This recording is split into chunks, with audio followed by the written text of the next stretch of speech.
নমস্কাৰ সকলোকে স্বাগতম জনাইছো দা উইকেণ্ড ৰেচিপিলৈ আজি লৈ আহিছো আপোনালোকৰ ওচৰলৈ মাছৰ একেবাৰে সহজ ৰেচিপি এটা আৰু ৰান্ধিবলৈ লৈছো গাখীৰৰ সৈতে মাছৰ এটা ডেলিচিয়াছ ৰেচিপি ৰেচিপিটোৰ বাবে মই মাছ 3 পিচ লৈছো আৰু লগতে গাখীৰ লৈছো 200 ml প্ৰথমতে মই মাছ কেইপিছত এতিয়া নিমখ হালধি সানি লম এই ৰেচিপিটোৰ বাবে মই ভকুৱা বা বাহু মাছ লৈছো কাৰণ আমাৰ ঘৰখনৰ প্ৰতিজন সদস্যৰে প্ৰিয় এই মাছবিধ আৰু এটা কথা জ্বলা টেঙা ক্ৰিমি সকলো ধৰণৰ টেষ্টতে এই মাছবিধ খুব ভাল লাগে কেৰাহীখন গৰম কৰি মই এতিয়া অলপমান মিঠাতেল দিছো আৰু মাছ কেইপিচ ফ্ৰাই কৰি লম এই ৰেচিপিটোত আপোনালোকে ৰৌ মাছ বা কুহি মাছ আদিও ব্যৱহাৰ কৰিব পাৰে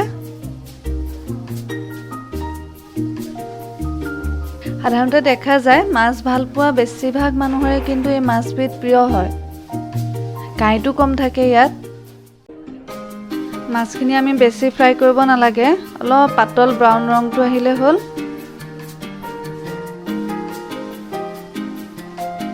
মাছখিনি ফ্ৰাই কৰা হৈ গৈছে এতিয়া আমি এখিনি কাঢ়ি লওঁ মাছ ভজা তেলখিনিতে মই আধা চামুচ কালজিৰা দিছোঁ আৰু 1 চামুচ পিহি লোৱা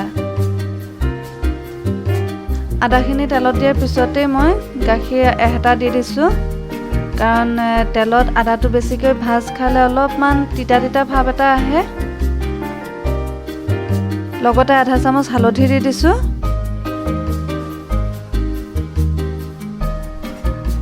অলপমান ভালদৰে লৰাই মই হালধিখিনি মিক্স কৰি ল'ম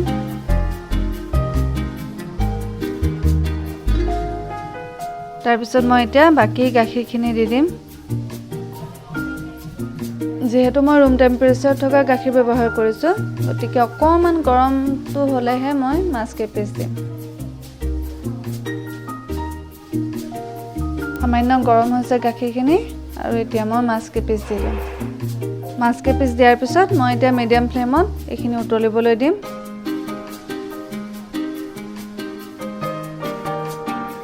মাছখিনি উতলা হওঁতে মই নিমখ দি দিছোঁ নিমখটো আপোনালোকে নিজৰ সোৱাদ অনুসৰি দিব এইখিনি উতলি থাকোঁতে মই এতিয়া কেঁচা জলকীয়া এটা ফালি দিম বহুতৰ মনত প্ৰশ্ন হয় যে গাখীৰ আৰু মাছ একেলগে খাব পাৰি নে নোৱাৰি এনে কোনো কথা নাই কাৰণ আমাৰ ভাৰতবৰ্ষতে বিভিন্ন ৰাজ্যত বিভিন্ন ৰেচিপি আছে মাছ আৰু গাখীৰেৰে তৈয়াৰী অৱশ্যে কাৰোবাৰ যদি মাছৰ বা গাখীৰৰ এলাৰ্জি আছে তেতিয়াহ'লে তেওঁলোকৰ ক্ষেত্ৰত কথাটো অলপ সুকীয়া হয় আমাৰ তৰকাৰীখিনি ৰেডি হৈ গৈছে এতিয়া মই অকণমান মিঠাতেল দি গেছটো অফ কৰি দিম আচলতে কেঁচা মিঠাতেল আৰু কেঁচা জলকীয়াই এই ৰেচিপিটো ঠিক ধুনীয়া কৰি তোলে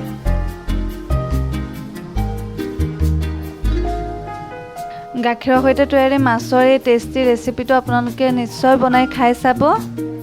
আৰু কেনে পালে আমাক কমেণ্ট কৰি জনাব আপোনালোকৰ যদি কোনো বিশেষ ৰেচিপিৰ অনুৰোধ থাকে বা আগতে আমি দি যোৱা ৰেচিপিবোৰৰ বিষয়ে যদি কিবা প্ৰশ্ন থাকে আমাক কমেণ্ট বক্সত জনাব পাৰে আকৌ এবাৰ কওঁ ভিডিঅ'টো লাইক আৰু শ্বেয়াৰ কৰিব আৰু এতিয়ালৈকে যদি আমাৰ চেনেলটো ছাবস্ক্ৰাইব কৰা নাই তেতিয়াহ'লে প্লিজ ছাবস্ক্ৰাইব কৰিব আৰু বিভিন্ন ধৰণৰ নতুন ৰেচিপিৰ বাবে চাই থাকিব দা উইকেণ্ড ৰেচিপি থেংক ইউ